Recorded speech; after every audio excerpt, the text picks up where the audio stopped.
economics to high school students at the Shanti Bhavan Children's Project in India. Now, down to earth is how one of Oliver's professors described him, and I couldn't think of a better descriptor for him. He's a great model for being open-minded and reflective, and it's truly been a pleasure to have him as part of the minor. So I'd like to invite Oliver up to the stage now.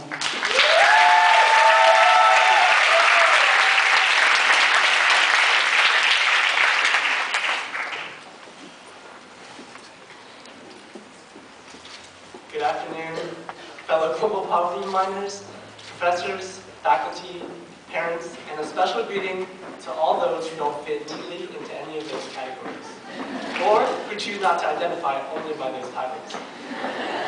We are thankful for your presence. There's a question that should be on all of our minds today. What in the world is a global poverty minor anyway? What exactly are we here celebrating? After a fair amount of reflection, I've come to my own incomplete understanding of what the global poverty minor has meant, what it means now, and the significance it can have in our future. Now, I'm not the best at formal public speaking, so I decided to write a poem about it. Is it all right if I share it with you all? It's titled, Humble Love. We joined GPP a couple years ago, hearts full of goodness, eyes full of hope, wanted to make a difference, wanted to be the change, but we learned to be critical, and that felt kind of strange. I started out naive and just wanted to do good, wanted to save the villages, volunteer in the hood, but the GPP transformed the way I look at the earth, looked in the mirror and saw how I always put myself first. Community service, but just serving myself, blind to my privilege and blind to my wealth, started learning how to be a better global citizen. It was eye-opening critiquing every institution. But it wasn't enough simply to critique every organization, corporation, modernization, globalization, developed nation, systematic degradation of third world countries, struggles for liberation. Because I'm also guilty, living in the US, college student with a BA but full of BS. GPP exposed the hypocrisy within all the students. We love talking the talk, then acting with no prudence. Came back from our practices, peers think we're courageous, but we feel so jaded, their assumptions are outrageous. But GPP 196 rejuvenated my hopes.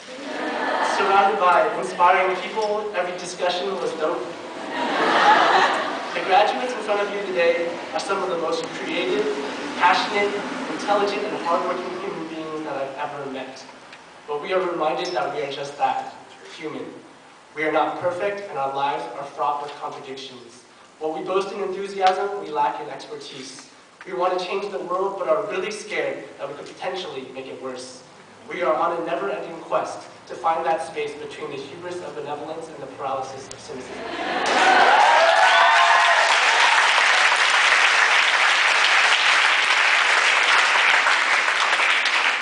We are still terrified of failing, yet excited to try new ideas.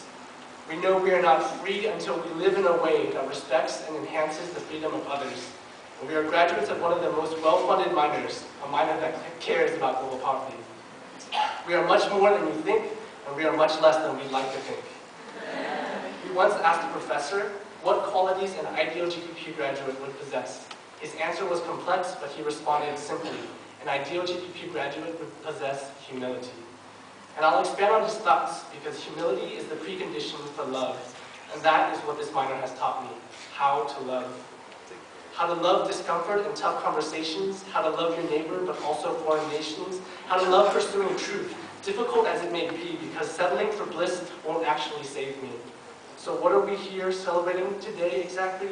We're celebrating 100 graduates on an endless journey, striving to grow in humility and love this world, equipped with an education in global poverty. Fellow GPP graduates, may your hearts be filled with humility, not only to love others more genuinely, but to put pride aside and receive love as well. Because if we really are serious about changing the world, we're going to need each other, and we're going to have to work together. In the spirit of Mandela, I say to you, our journey has been long, and we've made missteps along the way. But we have discovered the secret that after climbing a great hill, we find that there are many more hills to climb. We take the present moment to rest, to soak in and appreciate our amazing surroundings, every exquisite detail of our campus, every unforgettable memory we've made with friends, and our professors, our parents, and our families, irreplaceable influences in our lives that have made us who we are today. We take time to look back and celebrate our journey, but we can only rest for a moment. For with education, privilege, and love comes responsibilities, and we dare not linger, for our long walk has just begun. Congratulations, Global Poverty and Practice Class of 2012.